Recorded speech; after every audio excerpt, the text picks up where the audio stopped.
दोस्तों जय जवाहर।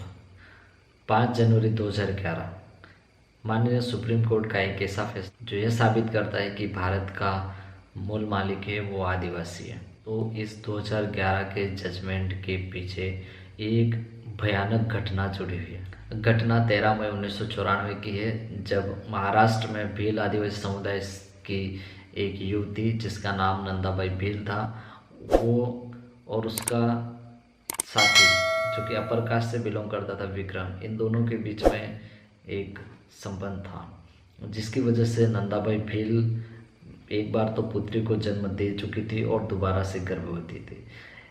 वजह ये थी कि दोस्तों विक्रम था वो उच्च जाति का था, जिस वजह से अपने समाज में बदनामी के डर के कारण उसने नंदाबाई भील को अपने रास्ते से हटाने की पूरी कोशिश की, जिसके बाद उसने और उसके साथियों ने मिल करके नंदाबाई के घर जाते हैं और उसे पूरी तरह से मारपीट करते हुए घर से बाहर निकाल देते हैं। और जब निकालते समय उसके साथ में जो घटना उनके साथ में जो कुकृत्य किया जाता वो बेहद शर्मनाक था। उनके कब वस्त्र फाड़ दिए जाते हैं, उनके पूरी तरह से नग्न कर दिया जाता है और उसे पूरे गांव में घुमाया जाता है। दोस्तों ये एक मानव समुदाय के साथ में की जाने वाली एक झकझोर देने वाली घटना थी। फिर उसके बाद में दोस्तों नंदाबाई भील ने वो हिम्मत नहीं हारती है और वो अपनी लड़ाई जारी रखती है। और लड़ाई लड़ते लड़ते वो सबसे पहले पुलिस स्टेशन में एफआईआर दर्ज करवाती है। बहुत सारे धमकाने और डरावने और प्रलोभनों के बीच में नंदाबाई भील डटकर मुकाबला करती है और अपने लड़ाई को आखिरी अंजाम तक लेकर के जाती है। सबसे पहले वो पुलिस स्टेशन में एफआईआर दर्ज करवाती है और अक्यूज्ड की गिरफ्तारी करवाती है। उसके बाद में वो धीरे धीरे पूरी तरह से उनका केस चलता है। वहाँ के पुलिस प्रशासन और कोर्ट उन आरोपियों को बचाने के लिए लग जाते हैं, लेकिन नंदाबाई भील वहाँ पर भी हार नहीं मानती है। नंदाबाई भील ने कभी हार स्वीकार नहीं करी और वो आगे तक सुप्रीम कोर्ट तक पहुँची और सुप्रीम कोर्ट ने 5 जनवरी 2011 को उन्हीं के केस का एक फैसला सुनाते हुए कहा कि आदिवासी इस देश के मूल मालिक है। आइए और जानते हैं डिटेल में कि इस केस में मार्कंडेय काटजू और ज्ञानसुधा मिश्र ने आदिवासियों के बारे में क्या कहा। दोस्तों ज्ञानसुधा मिश्र और मार्कंडेय काटजू अपने निर्णय में ये आगे लिखते हैं कि भारत देश में निवास करने वाली भील जनजाति या भील आदिवासी समुदाय काफ़ी बदतर हालात में अपना जीवन व्यतीत करते आ रहे हैं। उनके कपड़े तक फटे होते हैं और उन्हें कपड़े भी नसीब नहीं होते हैं। और ऐसे लोगों के साथ में तुम्हारे द्वारा ऐसा अमानवीय कृत्य करना वास्तव में एक मानव नहीं होने के बराबर है, यानी कि तुम्हारा जो व्यवहार है इन लोगों के प्रति वो एक जानवर के बराबर है। और आगे और कहते हैं कि भील ही है जो कि भारत देश के जो ओरिजिनल इनहेबिटेट है वो माने गए हैं, जो कि देश के कई सारे विभिन्न क्षेत्रों में निवास करते हैं, जैसे राजस्थान, गुजरात, मध्य प्रदेश, महाराष्ट्र। इस इलाके में अधिकतर भील आदिवासी समुदाय पाया जाता है और वही इस देश के लगभग असली मूल वारिस है। और इन लोगों ने अपनी संस्कृति, अपनी रीति रिवाज, अपनी भाषा को आज तक संरक्षित करके रखा है और वो लोग कई सारे ऐसे अपने सांस्कृतिक कल्चर को संरक्षित किए हुए हैं। आगे और उन्होंने कहा कि वेरी इम्पोर्टेंट लाइन है जो कि उस निर्णय में कही गई थी, world dictionary of minorities and indigenous people India Adivasis that in Maharashtra Bhil were mercilessly persecuted in the 17th century. If a criminal was caught and found to be a Bhil, he or she was often killed on the spot. Historical accounts tell us of entire Bhil communities being killed and wiped out, hence Bhil related to the strongholds of the hills and forest. यानी कि एक article है उसके अंदर कहा गया है कि भील जो कम्युनिटी है वो महाराष्ट्र के अंदर पूरी तरह से बिल्कुल उनके साथ निर्दयतापूर्ण व्यवहार किया जाता था। यदि कोई क्राइम करते हुए अगर वो पाया जाता और अगर वो भील कम्युनिटी का होता तो उसको ऑन द स्पॉट मार दिया जाता था।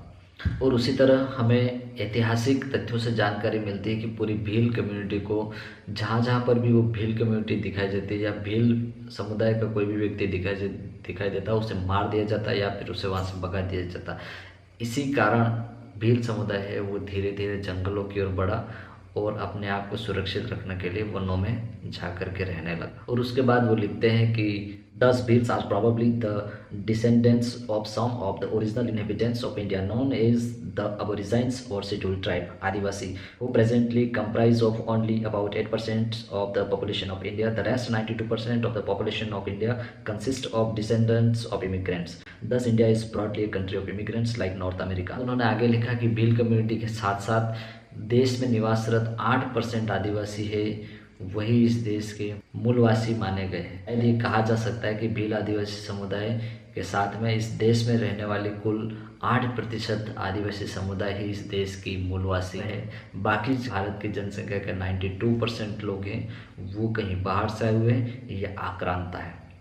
भारत एक प्रवासियों का देश है, जैसा कि नॉर्थ अमेरिका वगैरह है उसी तरह। जैसा कि आप सभी जानते हैं कि नॉर्थ अमेरिका और जो अमेरिका है वहाँ पर मेनली जो इंडिजिनस कम्युनिटी है वो वहाँ पर बहुत कम है, और वहाँ का जो पूरी कंट्री है एज अ न्यू कंट्री वो पूरी तरह से इमिग्रेंट्स हैं। 92% लोग इंडिया के बाहर के हैं जो कि यहीं आकर के बसे हुए हैं। अगर भारत के संदर्भ में बात की जाए तो भारत में 92% लोग हैं वो इमिग्रेंट्स हैं जो कि 5000 से 10,000 साल पहले भारत में आए थे। या तो वो आक्रमण करते हुए इंडिया में प्रवेश किए थे या फिर वो अपने भोजन की तलाश में आए थे। लोग भी अपने जीवन को जीने के लिए uncomfort areas to comfort areas में आने लगे, और जब उन्हें ये एरिया कंफर्ट लगा तो वो यहीं आकर के बस गए। उद्योग शुरू होने से पहले सभी जगह पर कृषि की जाती थी, तो भारत कृषि का एक स्वर्ग माना जाता था। भारत देश वो कृषि के क्षेत्र में स्वर्ग था, क्योंकि यहाँ करने योग्य मिट्टी भी मिल जाती थी, एरिगेशन भी था, सॉइल भी थी, और यहाँ तक कि उनके उपज भी उतनी ही शानदार हो रही थी।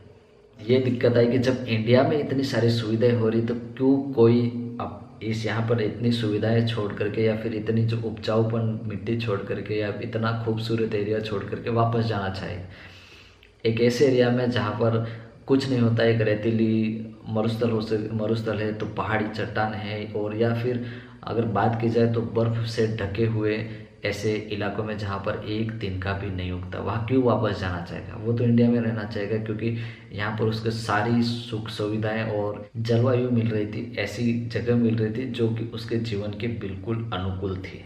इस वजह से इंडिया के बाहर से जो लोग आए थे इंडिया में वो यहीं आकर के बस गए, वो कभी वापस लौट करके नहीं गए। उन्होंने एक उर्दू के महान शायर फराक गोरखपुरी की एक लाइन को भी वहाँ पर इस अपने जजमेंट में जगह दी है, जिसमें लिखा है, सर जमी ए हिंद पर आवाम आलम के फिराक काफिले गुजरते गए और हिंदुस्तान बनता गया।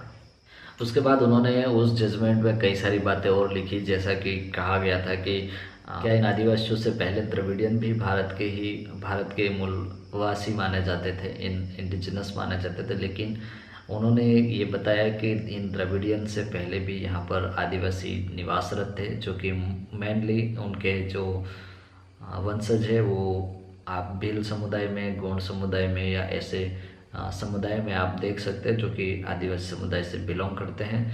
यानी कि द्रविडियन से पहले भी आदिवासी रहता था। यानी कि देश में निवासरत आदिवासियों के लिए उन्होंने भारत के संविधान में भी काफ़ी सारे प्रावधान किए गए ताकि आदिवासियों को एक मुख्य धारा में लाया जा सके।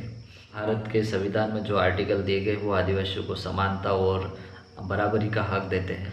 साथ ही समता वर्सेस आंध्र प्रदेश सरकार, यह भी 1997 में सुप्रीम कोर्ट द्वारा एक फैसला पारित किया गया था, जिसके अंदर भी आदिवासियों के लिए बहुत ही कॉन्स्टिट्यूशनल राइट से भरे हुए ये निर्णय था, जिसमें आदिवासियों का 244 वन के बारे में और उनके जल जंगल ज़मीन की सुरक्षा के लिए ये निर्णय पारित किया। लेकिन दुर्भाग्य की बात है कि उस निर्णय को आज तक भी इम्प्लीमेंट नहीं किया गया। वैसे इस 2011 के जजमेंट को भी वो लोग फॉलो नहीं करते, और आज भी आदिवासी उसी तरह से उत्पीड़न और अत्याचार का शिकार हो रहा है।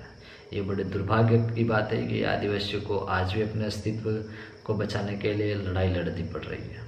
आगे और इसमें मार्केंडी कार्डजू लिखते हैं कि The injustice done to the tribal people of India is a shameful chapter in our country's history। Markandeya Katju जी कहते हैं कि हम ये बात हो गई कि हमारी देश के इतिहास में आदिवासियों के साथ कितना अन्याय होता रहा। जैसे उन्हें शुरुआत से कहा जाए तो पहले उन्हें राक्षस, असुर, दैत्य, दानव कहा जा करके ऐसा कह करके उन्हें मारा जाता था। काफ़ी संख्या में उससे प्रताड़ित किया जाता और मार दिया जाता था। तो ये लोग अपने अस्तित्व को बचाने के लिए वो जंगलों की तरफ भागे और जंगलों में रहना शुरू कर दिए। लेकिन आज दुर्भाग्य की बात है कि वो लोग जंगलों में भी इन लोगों को वहाँ पर चैन से रहने नहीं दे रहे और वहीं से भी उनकी ज़मीनें और जंगल और उनके प्राकृतिक आवास को वो लोग वहाँ से भी उसको छीन रहे हैं, जिसकी वजह से वो लोग गरीबी, अशिक्षा और बीमारी में मर रहे हैं। और अंत में मार्कंडेय काटजू जी और ज्ञानसुधा मिश्र एक और उदाहरण देकर के बताते हैं कि आदिवासियों के साथ में कितना बड़ा अन्याय हुआ था। वो लोग कहते हैं कि महाभारत काल की अगर बात की जाए तो एकलव्य के साथ, जो कि आदिवासी था, उसके साथ गुरु द्रोणाचार्य ने अन्याय किया था। जब ये एकलव्य पहुंचता है गुरु द्रोणाचार्य के पास तो वो उन्हें शिक्षा देने से मना कर देते हैं, क्योंकि वो एक आदिवासी था। इस वजह से एकलव्य है वो गुरु द्रोणाचार्य की मूर्ति बना करके वो धनुर्विद्या सीखता है और अर्जुन से भी पारंगत धनुर्धर बनता है। एक बार एकलव्य एक कुत्ते के मुंह में इतने तीर लगा देता है कि उसे चोट भी नहीं आती है, लेकिन उसका मुंह बंद कर देता है। तब वो कुत्ता गुरु द्रोण के पास जाता है। गुरु द्रोण देख करके आश्चर्यचकित हो जाता है और तलाशता है कि ऐसी धनुर्विद्या किसकी, जिसने एक जीव पर खरोच भी नहीं आने दी और उसका मुंह भी बंद कर दे। वो जाते हैं और देखते हैं कि वहाँ पर एकलव्य है, वो उनकी मूर्ति बना करके पूजा कर रहा होता है। तब गुरु द्रोण को लगता है कि यह तो महान हो गया, मैंने जो शिक्षा दी थी अर्जुन को वो तो उससे भी बड़ा महान बनने वाला है। तो गुरु द्रोणाचार्य ने वहाँ पर उसने अर्जुन को आगे करने के लिए एकलव्य के साथ भेदभाव किया और उसको गुरु दक्षिणा के रूप में अपने दाहिने हाथ का अंगूठा मांग लिया। तो गुरु द्रोणाचार्य का वहाँ पर अंगूठा मांगना बिल्कुल सरासर गलत था, क्योंकि गुरु द्रोणाचार्य ने उसको शिक्षा ही नहीं दी थी। तो गुरु द्रोणाचार्य को उसको गुरु दक्षिणा के रूप में अंगूठा मांगने की कोई ज़रूरत नहीं थी। लेकिन ये तो उनके साथ में प्राचीन काल से होते आ रहे भेदभाव को इन लोगों ने जारी रखा और वो भेदभाव आज भी जारी है और इन लोगों को कभी भी आगे आने नहीं मिल रहा। तो आज भी आदिवासी दुर्दशा का शिकार है, अन्याय का शिकार है, अत्याचार का शिकार है और भेदभाव का शिकार है। उसे आज भी अपने अस्तित्व को बचाने के लिए लड़ाई लड़नी पड़ रही है, कभी नक्सलाइट के नाम पर, तो कभी उपद्रवियों के नाम पर, तो विकास के नाम पर, तो कभी खदेड़ करके उन्हें अपने ज़मीन और जल जंगल ज़मीन से अलग किया जा रहा है।